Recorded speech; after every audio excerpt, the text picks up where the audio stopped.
Hello, my name is Jason Reynolds, and this is my presentation to you on regulating legal marijuana and its effects on public health.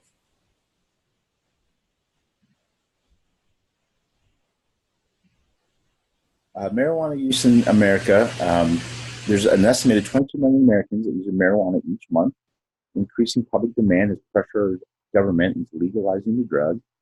In 31 states, along with Washington, D.C., have legalized marijuana in some form. So in the diagram on the right, the green states show the states where it is legal recreationally. The blue states are where it's legal medicinally, and the gray states are where it's not legal at all, or there's simply no legislation at all that governs marijuana use. Marijuana as a medicine, so there's a notable lack of research that clearly demonstrates the significant benefit of marijuana as a medicine. There's actually no FDA-approved medical uses. Evidence for inhaled marijuana for pain is too sparse and poor to provide good evidence based on guidance. And so the diagram on the right actually shows a study that was done that shows no difference between pain intensity in patients given cannabis to control their pain versus the control treatment.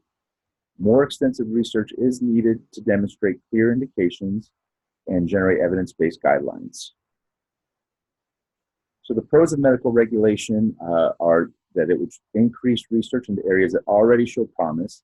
So there is lots of anecdotal and clinical experience that state that marijuana is beneficial for controlling pain, nausea, vomiting, that sort of thing in cancer patients.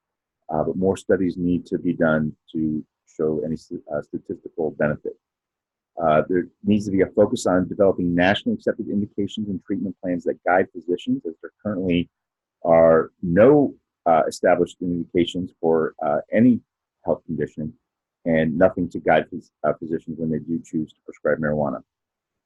Filling the knowledge gaps that can be used to educate the public, as there's a lot of misinformation out there, and widely publicized, well-established research could be used to kind of clarify some of these issues. Medical regulation will also address the public health issues that may arise from legalization, things from long-term use, any associations with negative outcomes that we don't already know about. And this diagram on the right is actually an algorithm for how to come about prescribing marijuana, but it's actually not one that is approved by the FDA or established in practice, but it is an example of the type of thing that we'd be looking to develop. So the pros continued. Medical regulation would encourage patients to seek legal sources of marijuana as opposed to getting it illegally off the streets, and would lead to financial gains to improve the economy.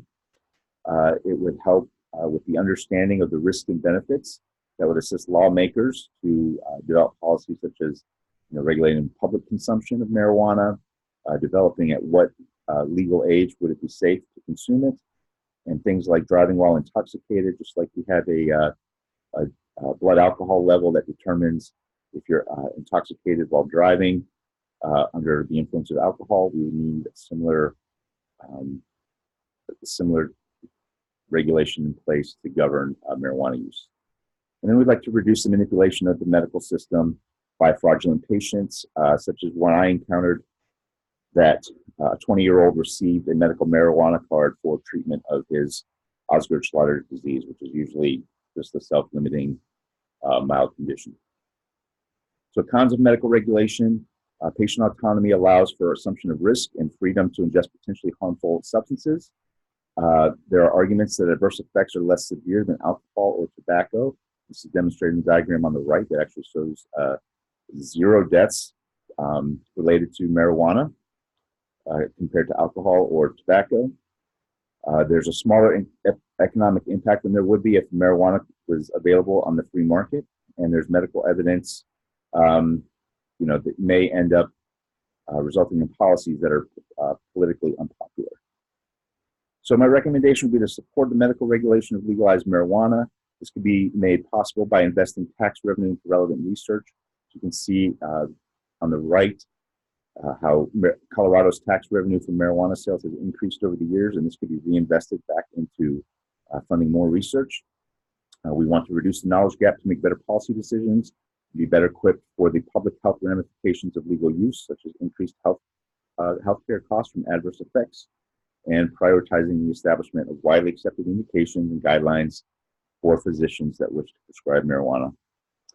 And here are my references. Thank you very much.